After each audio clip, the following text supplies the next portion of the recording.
Everyone, तो आज का हमारा सवाल है, आपको रेक्टेंगुलर कोऑर्डिनेट्स निकालने हैं। जैसा कि मैंने आपको पार्ट 2 में कहा था कि पार्ट 3 में हम क्या करने वाले हैं कि आपको पोलर कोऑर्डिनेट्स दिए होंगे और आपको उन पोलर कोऑर्डिनेट्स से रेक्टेंगुलर कोऑर्डिनेट्स निकालने होंगे। तो हमें एक सवाल दिया हुआ है जिसमें आपको पॉइंट के पोलर कोऑर्डिनेट्स दिए हुए हैं और आपको इसको रेक्टेंगुलर कोऑर्डिनेट्स में कन्वर्ट करना है, या फिर यूं कह लीजिए कि इस पोलर कोऑर्डिनेट से आपको रेक्टेंगुलर कोऑर्डिनेट्स निकालने हैं। ये बहुत ही आसान है। देखिए, अगर आपने ट्रिग्नोमेट्री पढ़ा हुआ है, इससे पहले वाला पार्ट जो हमने किया है, तो आसानी से आप इसे कर लेंगे। तो आइए देखते हैं इसे कैसे करेंगे। सबसे पहले देखिए, आपको लिखना है x is equal to are cos theta. एक बार पार्ट 1 और पार्ट 2 जरूर देख लीजिएगा ताकि आपको ये पार्ट 3 जो हम कर रहे हैं ये आसानी से समझ में आए। तो आपको दिया है पोलर कोऑर्डिनेट और आपको निकालना है रेक्टेंगुलर कोऑर्डिनेट्स। रेक्टेंगुलर कोऑर्डिनेट्स का मतलब आपको x और y निकालना है बस। तो x कैसे निकालेंगे और y कैसे निकालेंगे? x और y निकालने का फॉर्मूला देखिए, x निकालने का फॉर्मूला होता है r कोस थीटा और y निकालने का फॉर्मूला r साइन थीटा। बस ये फॉर्मूला आपको अप्लाई करना है। तो x कैसे निकलेगा? r कोस थीटा से। ये आपका r है और ये आपका थीटा है। तो r की जगह कितना भरेंगे आप? -2 कोस थीटा। थीटा कितना आपका? π/4। तो यहां कितनी वैल्यू भर देंगे आप? π/4। तो ये देखिए आपका x आ गया। बस आसान है ना। तो यहां पे लिखेंगे -2 कोस π/4। कोस π/4 यानी कि कोस 45 डिग्री। अगर आपको नहीं पता लगे कि π/4 45 डिग्री कैसे बना, तो पाई की जगह पर 180 लिख लीजिए। 180 को आप 4 से डिवाइड करेंगे, 45 आ जाएगा। तो कोस 45 है ये। कोस 45 की वैल्यू होती है 1/√2 और ये 2 और कोस 45 दोनों मल्टीप्लाई में है, इसीलिए मैंने यहाँ पे मल्टीप्लाई डाल दिया।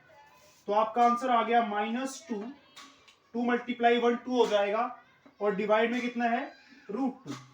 जब भी रूट की वैल्यू आपके पास नीचे आ जाए तो उसी रूट से रूट वाली वैल्यू को आपको मल्टीप्लाई कर देना है और उसी से आपको डिवाइड भी कर देना है।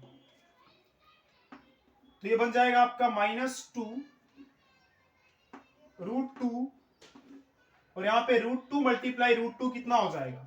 जब दो सेम रूट वाले मल्टीप्लाई होते हैं, सेम का मतलब यहां भी रूट के अंदर 2 और यहां भी रूट के अंदर कितना है? 2 है, तो दोनों सेम हो गए ना। तो आंसर कितना आएगा? 2 आएगा। अगर यहाँ √3 होता तो कितना आता? 3 आता। √5 और √5 होता तो कितना आता? 5 आता। इसी तरह से ये 2 से 2 कैंसिल। तो फाइनल आंसर आपके पास आ गया -√2। तो ये आ गई आपकी x की वैल्यू। इसी तरह से y निकालने के लिए फिर से आप वही करेंगे। r की वैल्यू कितनी भरेंगे? -2 और साइन थीटा की वैल्यू कितनी भरनी है? π/4। तो -2 साइन π/4। साइन π/4 का मतलब 45 डिग्री। साइन 45 डिग्री की वैल्यू होती है 1/√2। तो ये दोनों मल्टीप्लाई में है, 2 और साइन π/4, इसीलिए मैं बीच में मल्टीप्लाई डाल रहा हूं। और साइन π/4 की वैल्यू 1/√2। सेम ही चलेगा। देखिए सब कुछ वही, -2 × 1 -2 और नीचे √2। सेम ऐसे ही चलेगा सब कुछ, क्योंकि यहां पर जो वैल्यू बनी थी यहां पर भी वही वैल्यू बन रही है। तो लास्ट में इसका आंसर भी कितना आएगा? -√2 आएगा। तो इस तरह से आपके पास रेक्टेंगुलर कंपोनेंट्स आ गए। तो लास्ट में आप लिख देंगे रेक्टेंगुलर कंपोनेंट्स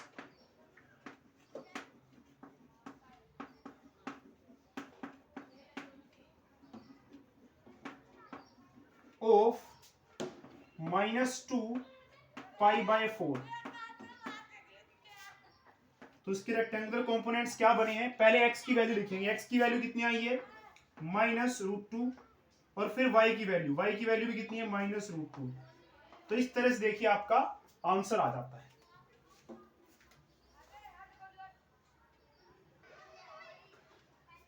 नेक्स्ट क्वेश्चन करते हैं। इसमें भी आपको रेक्टेंगुलर कोऑर्डिनेट्स निकालने और आपको पोलर कोऑर्डिनेट्स दिए हैं। सेम उसी तरह से चलेंगे हम। x निकालना है आपको और y निकालना है, क्योंकि रेक्टेंगुलर कंपोनेंट्स का मतलब x और y।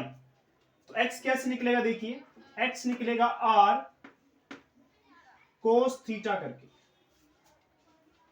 और y कैसे निकलेगा, y निकलेगा r sin थीटा से। r की वैल्यू आपकी है ये जो पहले नंबर पे लिखा होगा पोलर कोऑर्डिनेट्स में, ये पोलर कोऑर्डिनेट्स है ना, तो पोलर कोऑर्डिनेट्स में जो पहले नंबर पे होता है वो आपका r होता है। r की वैल्यू कितनी भर देंगे, 2 कोस, और थीटा की वैल्यू, ये थीटा भरना है इस बार -π/4, तो -π/4।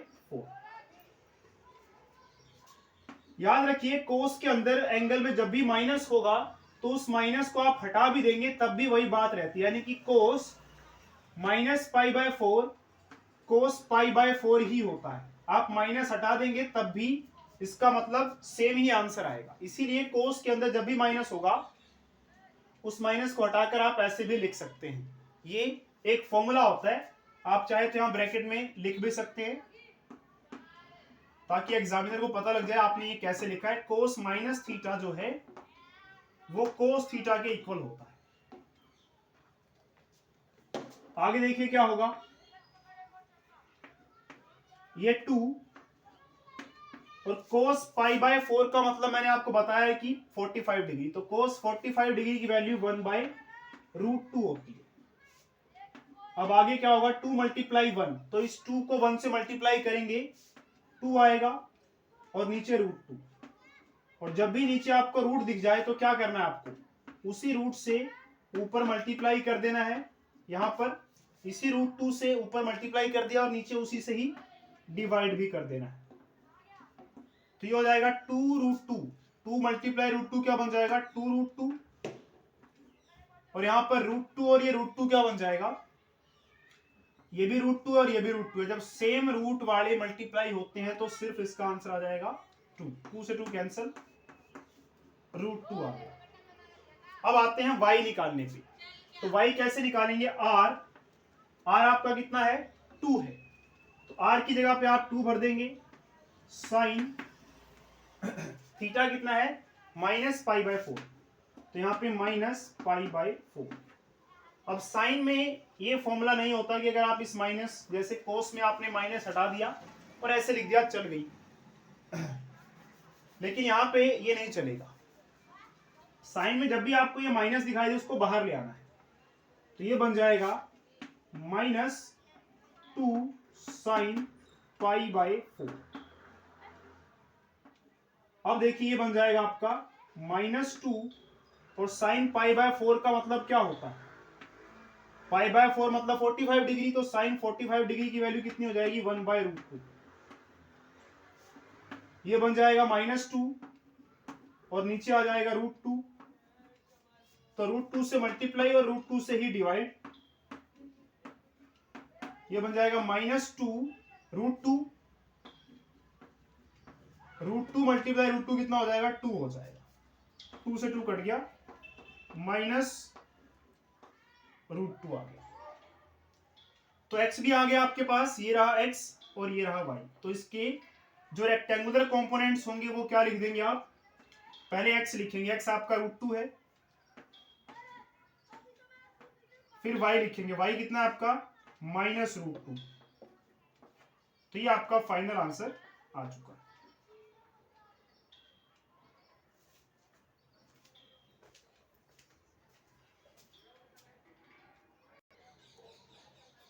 अगले सवाल पर चलते हैं। अगला सवाल आपका है 3 और 8π/3, यानी कि r की वैल्यू आपकी 3 है और थीटा की वैल्यू 8π/3 है। फिर से आपको रेक्टेंगुलर कोऑर्डिनेट्स निकालने हैं।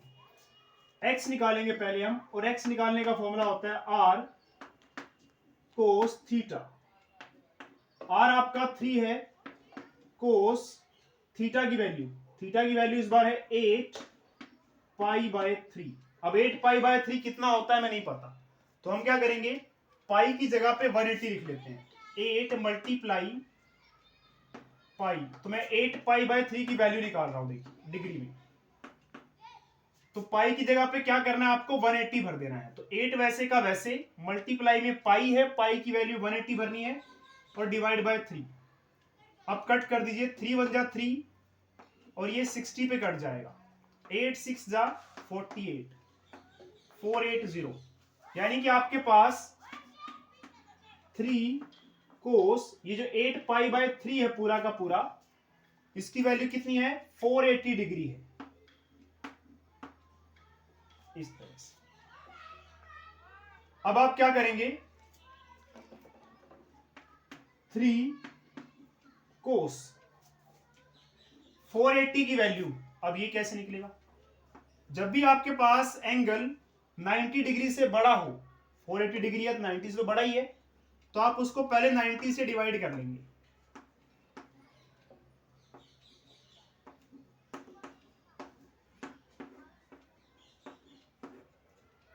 तो इस 480 डिग्री को हम लिखेंगे 90 मल्टीप्लाई 5, और ये मैंने एंगल एंड इट्स मेजरमेंट वाले चैप्टर में आपको बताया है, नहीं एंगल एंड इट्स मेजरमेंट नहीं, टी रेशोज वाला जो चैप्टर है उसमें आपको बताया है कि कैसे आप 90 डिग्री से बड़े वाले एंगल की वैल्यू निकालते हैं। यहां पर भी हम एक बार इसे डिस्कस कर लेते हैं।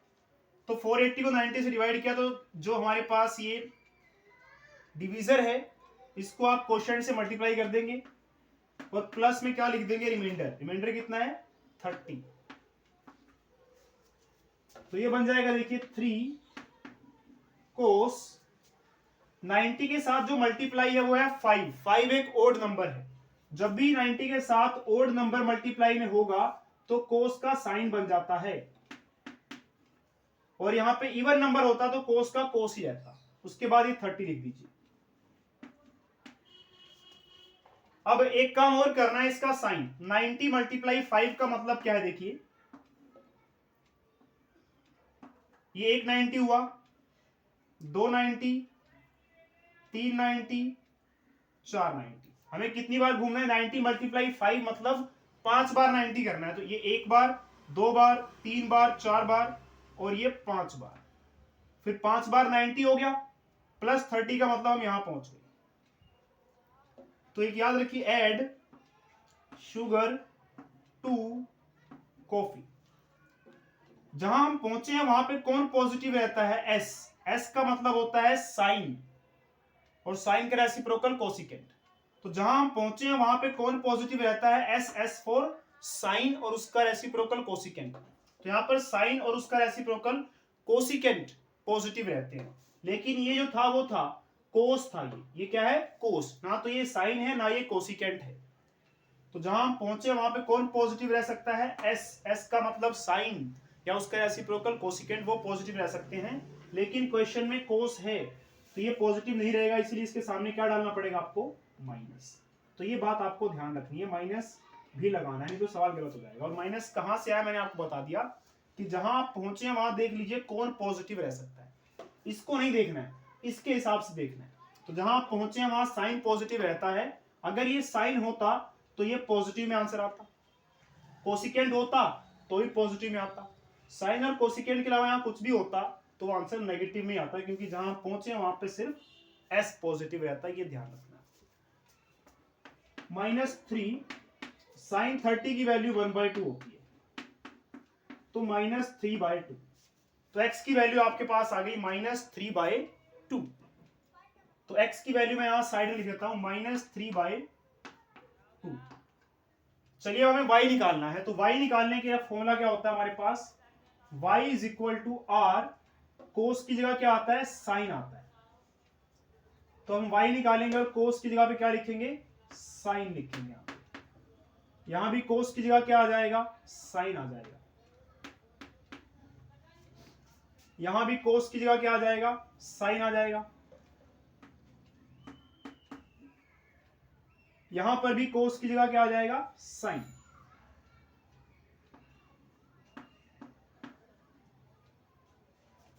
यहां पे भी चेंज आएगा, देखिए। तो यहां तक तो ठीक था, आगे बदलना है आपको, इसलिए मैं सारा मिटा देता हूं। अब देखिए फिर से, 90 के साथ जो मल्टीप्लाई में नंबर है वो एक ओड नंबर है, और जब भी ओड नंबर मल्टीप्लाई में होगा तो साइन का क्या बन जाएगा, कोस। कोस का जैसे साइन बना था वैसे ही ओड नंबर यहां पर होगा तो साइन का क्या बन जाएगा, कोस। तो ये 3 तो वैसे रहेगा, साइन का क्या बन जाएगा, कोस। और लास्ट में जो एंगल आपको दिखाई दे रहा है 30, ये ऐसे लिख देना आपको। अब बात करेंगे प्लस या माइनस की। तो 5 बार 90 घूमने के बाद हम यहां पहुंच रहे हैं यहां पर, और यहां पर कौन पॉजिटिव रहता है, एस। एस का मतलब साइन। तो क्वेश्चन में था क्या इस बार, साइन था, इसीलिए आंसर कैसे आएगा इस बार, प्लस में आएगा। तो प्लस लिखें या ना लिखें आप, एक ही बात है। तो मैं प्लस लिख नहीं रहा हूं। 3 कोस 30 की वैल्यू होती है √3/2। तो ये आपका आंसर आ जाएगा 3 √3/2। तो y की वैल्यू आ गई आपकी 3 √3/2। तो ये आपका x पॉइंट और ये y कोऑर्डिनेट, x कोऑर्डिनेट और ये y कोऑर्डिनेट, यानी कि ये रेक्टेंगुलर फॉर्म आपके पास आ चुका है। तो इस तरह से आपको पोलर कोऑर्डिनेट्स को रेक्टेंगुलर फॉर्म में कन्वर्ट करना था। लेकिन ये है कि इसमें थोड़ा ट्रिग्नोमेट्री ये सब लग रहा है, तो एक बार आप टी रेशियोज वाला चैप्टर जरूर देख लें और साथ में पार्ट 1 और पार्ट 2 जरूर देख लें, ताकि आपको ये जो क्वेश्चंस हमने आज करे हैं इसमें कोई डिफिकल्टी आ भी रही है तो नहीं आएगी उसके बाद। चलिए मिलते हैं अब अगले पार्ट में।